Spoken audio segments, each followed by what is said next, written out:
गरीब मायके वाली बहू। सुबह सुबह नंदिनी जल्दी जल्दी घर के कामों में लगी हुई थी। बहू, नाश्ता बना कि नहीं? जी माँ जी, बस चाय छान कर लेकर आ रही हूँ।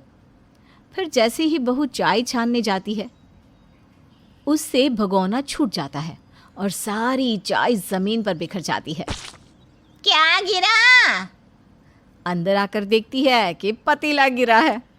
सत्यानाश हो, सुबह सुबह फिर से एक नुकसान। मेरा बेटा चाय की पत्ती अमेरिका से लाया था। अब बर्बाद हुई ना उतनी चाय पत्ती। उसके पैसे क्या तेरे गरीब माँ बाप देंगे? जेब से फूटी कौड़ी तो निकली नहीं उनके। मर दिया अपना बोझ हमारे सर, वो अलग। सॉरी माँ जी। अब तक तो आप समझ ही गए होंगे कि ये कहानी है नंदिनी की, जो कि एक गरीब घर से है। इस कारण उसे बार बार गरीबी का ताना झेलना पड़ता है। आखिर नंदिनी कैसे बचेगी इन तानों से, या कोई बड़ा कदम उसकी ज़िंदगी ही बदल देगा? आइए देखते हैं। एक दिन नंदिनी की ननद पारो घर आती है। कैसी हो माँ? मैं एकदम बढ़िया हूँ बेटा। बस तेरी ये जो भाभी है ना, इसी ने जीना मुहाल कर रखा है। चल छोड़, ये बता तू कैसी है? मैं भी अच्छी हूँ माँ। माँ ये लो, मेरी सास ने आपके लिए गिफ्ट भेजा है। वो पिछले महीने हम कश्मीर गए थे ना, तो वहीं से माँ जी ने आपके लिए कुछ लिया था। वाह, तेरी सास तो सच में बहुत सोचती है मेरे बारे में। धन्यवाद कहना उनको मेरा। दीदी, अभी 2 महीने पहले ही तो आप लोग शिमला गए थे ना, फिर इतनी जल्दी कश्मीर भी घुम आए? हाँ भाभी, तो क्या हुआ, जब जेब में पैसे हो तो सब पॉसिबल है। अब मेरा मायका और ससुराल आपके मायके की तरह गरीब थोड़ी ना है कि घर में रहने के लिए भी कॉम्प्रोमाइज़ करना पड़ेगा। वैसे भी 2 कमरों का घर। कब से खड़ी खड़ी बात कर रही है? मेरी बेटी इतने दिन बाद आई है, कम से कम पानी को तो पूछ ले। गरीब के घर की है ना, क्या जाने खाना पीना। तो क्या माँ गरीब हवा पर जीते हैं? जीते होंगे, इसीलिए तो इसने अब तक तुझे कुछ खाने को ला के नहीं दिया बेटा। सास और ननद की बात नंदिनी को बहुत बुरी लगती है, लेकिन वो बिना कुछ बोले वहाँ से चली जाती है और जल्दी से ननद के लिए नाश्ता लेकर आती है। ये क्या, नमकीन बिस्किट? माँ, क्या मेरा स्टेटस इतना गिर गया है कि आपकी बहू मुझे ऐसे ट्रीट कर रही है? नहीं नहीं बेटी रुक, मैं अभी इसकी क्लास लगाती हूँ। नंदिनी, अरे ओ नंदिनी बहू, जल्दी यहाँ। जी माँ जी। ये क्या है? मेरी बेटी को तूने अपने मायके वालों जैसा समझा है क्या, जो नमकीन बिस्किट ला के दे रही है? तेरे मायके में खिलाते होंगे नमकीन बिस्किट। जा, मेरी बेटी के लिए बाहर से समोसा जलेबी लेकर आ। माँ, मैंने तो नमकीन बिस्किट इसलिए दिया क्योंकि खाने का समय हो गया है। मैं बस डाइनिंग टेबल पर खाना ही लगाने जा रही हूँ। जो कहा है वो कर, ज्यादा दिमाग ना दौड़ा, वरना भेज दूंगी तुझे भी तेरे गरीब माँ बाप के घर, फिर सड़ना उसी गरीबी में। नंदिनी बिना कुछ जवाब दिए ननद के लिए जलेबी समोसा लेने चली जाती है, जिस कारण उसे घर आने में देर हो जाती है और सबको खाना परोसने में भी। बहू, आज इतनी देर क्यों लगा दी खाना बनाने में? जी वो पापा जी। इसके आगे कि नंदिनी कुछ बोलती। देर तो करेगी ना रसोई में, इतना सारा सामान देखकर चकरा जो जाती होगी कि इतनी बड़ी रसोई में क्या बनाऊं मैं। इसके मायके में थोड़ी ना इतनी बड़ी रसोई देखी होगी इसने। गरीब की बेटी बड़े घर में शादी हो जाए तो ऐसा ही होता है, लड़कियां फूली ही नहीं समाती, फिर ससुराल वालों को देर से ही खाना खिलाएगी ना। माँ, आप नंदिनी को ऐसा क्यों कह रही हो?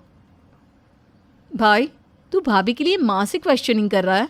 अब नहीं बहन, मैं तो बस यूं ही पूछ रहा था। मुझे पता है नंदिनी ने ही कुछ किया होगा, तभी माँ ऐसा बर्ताव करती है। फिर सभी चुपचाप खाना खाते हैं। उसके बाद नंदिनी किचन समेटने में लग जाती है कि तभी अचानक से उससे एक प्लेट गिरकर टूट जाती है।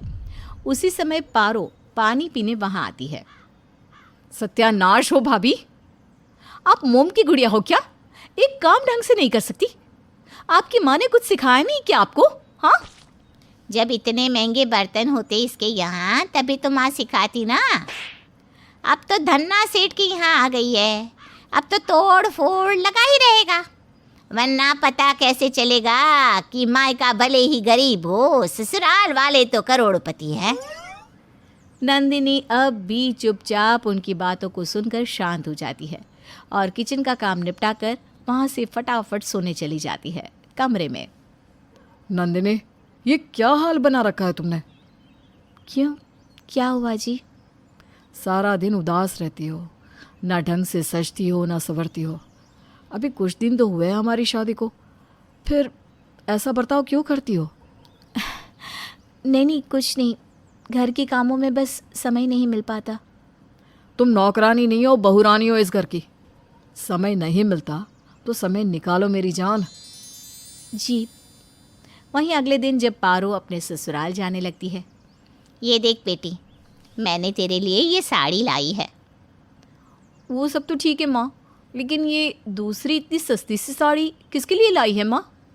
वो तेरी गरीब भाभी है ना, उसी के लिए।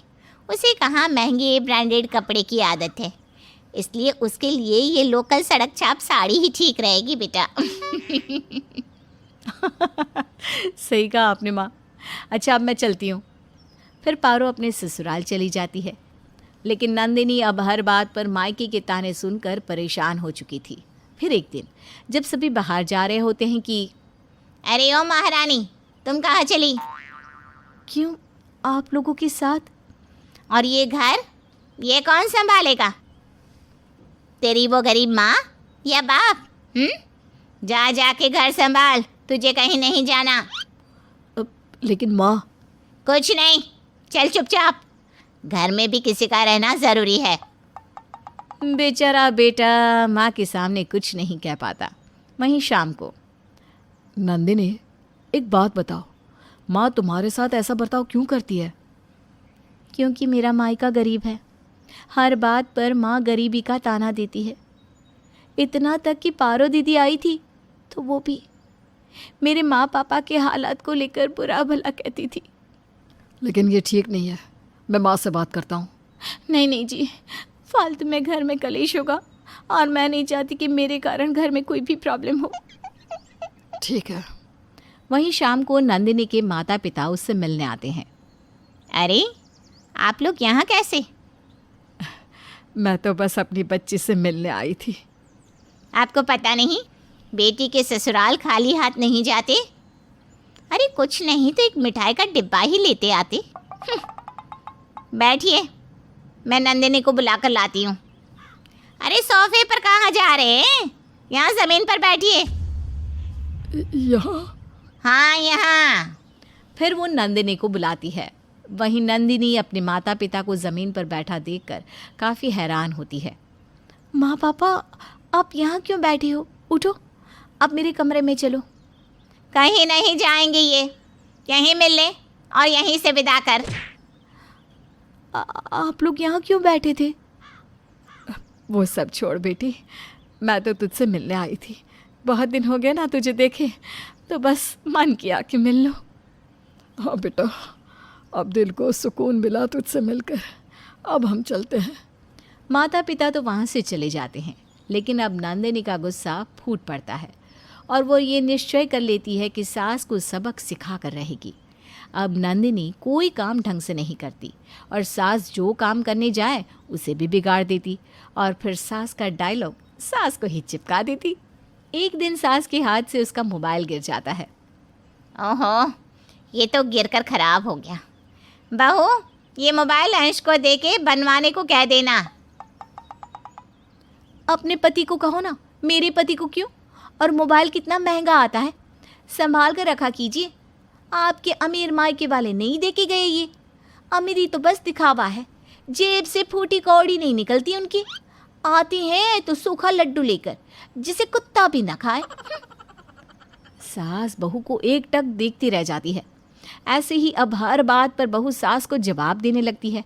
फिर एक दिन, आज मेरे भाई भाभी आ रहे हैं, अपनी कैंची जैसी ज़बान बंद रखना और ढंग से सारे काम करना। कुछ अच्छा खाने में बना लेना। ठीक है। जिसके बाद बहू किचन के कामों में लग जाती है और जब सास के भाई भाभी आते हैं तो लीजिए मामा जी, चाय पीजिए और ये लीजिए बिस्किट खाइए। ये बिस्कुट तो कुत्ते वाले हैं ना, और पानी से कितनी बदबू आ रही है।